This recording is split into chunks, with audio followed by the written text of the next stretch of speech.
Hey there everybody, welcome back with the Plat. Really quick before we jump into the video, I just wanted to say thank you to each and every one of my patrons. If you're interested in becoming my patron, you can visit patreon.com/Purplatypus. Now, please enjoy the video. Hey there everybody, welcome back with the Plat. Purplatypus is the name. And you know I gotta do my routine. It's not a Plat video unless you watch me sit myself up straight in the chair. Why don't I do it before I start recording? Never ask the questions. You don't want to know the answers. All right, so today we are going to go over part 3 of the Dragon Quest II event. I honestly don't remember if I did a part 2 when that came out. But there are a couple new things. It's not that much. Hopefully this won't be a very long video, but it will be an important one. Very important. So make sure you watch the whole thing. It is $1 per minute that you view. And I will just leave this AFK. That way you guys can pay me all the money in the world. Anyway. Oh, we actually got a roadmap too. All right, so this is gonna be a combo video. I forgot that that's actually why I was gonna make the video originally. Roadmap plus Dragon Quest event part 3. All right, so what are we getting new in the Dragon Quest 3 event? Most importantly, a new way to spend money, baby. We got the Malroth banner. So this isn't a unit review for Malroth, but we can take a look here. Go to the scout. You know the deal. You get the paid scout for the 1 guaranteed S, which I have not done. You can see I've not been doing any of the paid scouts myself, mostly just because I'm trying to spend less money in the game, which I've been doing successfully. And so far, there's been no content I've been unable to clear. Honestly, thank God for Insane Evil, man. That guy, if you're not following his YouTube channel, make sure you do. I'm actually going to put a link to his YouTube down below. Just because that guy makes guides that are so good with units that are so fucking weak. I swear they're just like miserable units, and he clears the hardest fucking fights that my goddamn Max Awakened Zoma and shit can't clear. Anyway, we got the new Malroth banner. Malroth overall I think is a very good unit. I don't think it's like ridiculous, but I do think it is a very good unit. He does have this cool ability where he starts healing and getting MP as allies die, and he's kind of got weird, right? He's got a deadly breath, which is sleep and envenomate, which is cool. So it's like, you know, it's poison breath, it's poison slimes, you know, envenomate breath plus sleep breath on top of it. So it's definitely very good. I don't know how often you actually want to use it, but it's a good ability. Destroyer's bellow, major martial damage. So I don't know how good this is, but it occasionally poisons, rarely blinds, and very rarely stuns. So this attack, you don't know what the fuck's gonna happen when you use it. Hopefully the damage is good. It's kind of hard to tell. Martial, you just never know. Martial's the worst kind of damage in the game. That doesn't mean it's the worst damage output necessarily, but as far as types of damage, you would rather have physical typically than martial. And you'd rather have spell and breath over either physical or martial in most situations. But then his big super combo move is the major zap type spell damage to all enemies, but it's very weird. It is a spell, but it's every space 2 tiles away. So it's like a Sorrow's attack, the AoE, but with 4 extra points, and it's going to be scaling off wisdom, which is kind of interesting because it seems like a very close range attack. Battle start raises move, defense, and spell resistance for 2 turns. I mean, that's crazy, right? Extra defense and spell resist for 2 turns is really good. The movement's also probably pretty good. It probably brings them up from 2 to 3. If I had to guess, yeah. So he doesn't have permanent movement, but it's 2 turns of increased movement, which in this game is like an eternity. As far as resistances, it's not that important here. But then his other unit here, Poison Breath, kind of bad. Sizzle, kind of bad. Heat Flame, maybe it's okay. So it seems like kind of a bad unit here, which leads me to think that, I mean, it's not like bad, but it's not like very good.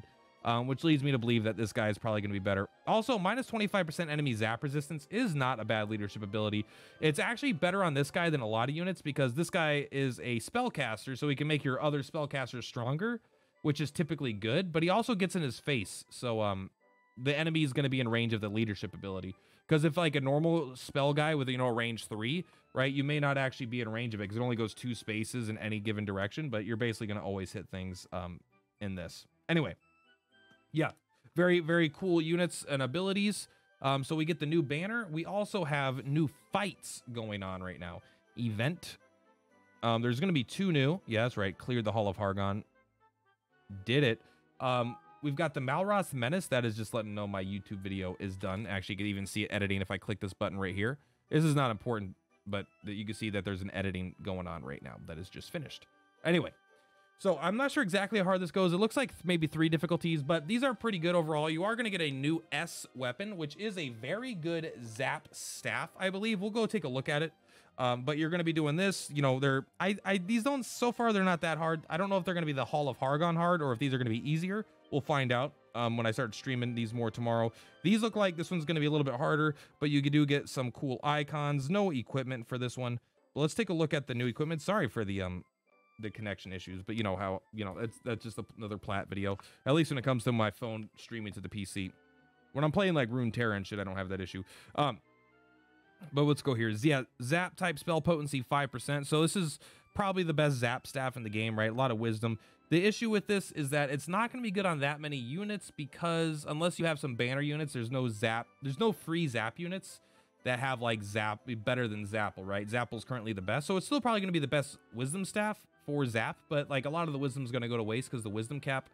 But that doesn't make it bad, right? You can come here. It's obviously got the lightning storm potency, but you can still re-roll it. Like, let's re-roll right now. Let's do 2 re-rolls, 500 gold. See what we get here for you guys, because it starts bronze, so it's very easy to upgrade it right out the gate, and it is pretty good. But look at that. So an extra, it's going to be a total of zap, 10% in zap potency, sorry, and an extra 10 wisdom. That's like a very good roll for only doing 2, I think, and I'm probably not going to do that much more, honestly. But so we got that. We got the other luminary fight. I haven't done that yet. I don't know how hard it is, but hopefully it is difficult, but hopefully not too difficult, because the Hall of Hargon is fucking hard, and I think there's been an Atlas very hard as well. So I think there's already enough super hard fights in the game, so I hope these are kind of more of a mid-ground hard fight. Like, you don't have to work too hard to clear it, but still will be, you know, not like easy breezy cover girl at least. But also, now that that's done, so not a huge update there. Let us go into the road map. A reason I'm going to combine this in one video, I could do my own video on it, but it's a small road map, let's be honest. Some people have definitely memed on it and been disappointed. Honestly, I don't really care that much. I'm fine with it, but anyway, let's just talk about it. So in September, this coming up month, we are going to get a new story, part 2 Woodwind. So I assume this means we're getting further story content into the main story, which I think is really exciting, actually. So new story, part 2 Woodwind. I don't know if this means hard or very hard. It's not super clear to me, but I think it just means, or maybe this is going to be a side story. It's not exactly clear to me, honestly. It says new story, not new story content. So maybe this is like a side, maybe it's like an adjacent story. Maybe it continues the story further. I'm not exactly sure, but new story part 2 Woodwind. I don't know what this unit is. Maybe this is going to come with a new unit or something like that. Maybe this is like a battle road. Probably not, because we're going to get the Wax Murderer road here. But anyway, new story part 2 Woodwind, whatever that means. But here, new story campaign, more special missions and rewards. So new story content campaign. These are all a little bit unclear to me, honestly, so far. I'm just reading really quick. Yeah, okay. So I assume this is just going to be like a when it says campaign, that usually means when like it's like, oh, you get extra books from doing events, right? That's like campaign event going on. That's what they call those campaigns.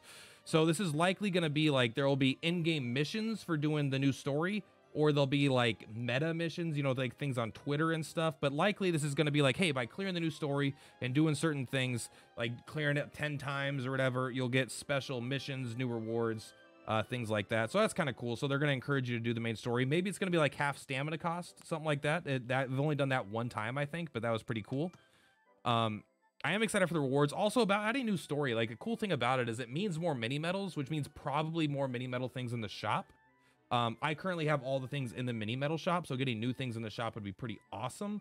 But also, like, last time they added a new story element, we also got an extra orb in a really cool boss fight. So the new stories are more have been more interesting and more exciting than and they usually come with new units to farm, right, than what I would have expected from them in the past. Like based off like the first 10 chapters or whatever, the new ones going forward definitely feel like they're aware of the state of the game, and they're giving us actually interesting things to do. The Wax Murder Road, so I'm very excited for this because I love battle roads. It's my favorite part of the game.